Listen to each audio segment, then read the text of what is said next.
Spring has always been my favorite time of year. It brings the promise of happiness, new hope, new life, new dreams. And nowhere is that promise more real than it is in Hope Valley on a beautiful spring morning. Penny for your thoughts?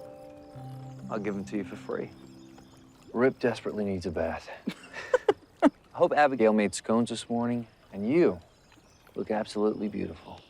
You know, it isn't usually a good idea to make a woman blush while you're rowing, Why is that?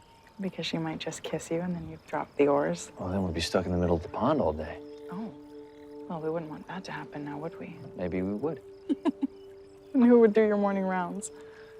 I'm sure Hope Valley could get along without me for just a day. I couldn't. Sure you could. I'm serious, Jack. When you had pneumonia and I thought I might lose you, You're never gonna lose me, Elizabeth. well, it's easy to say that now. I knew it, even back then. How? I don't know.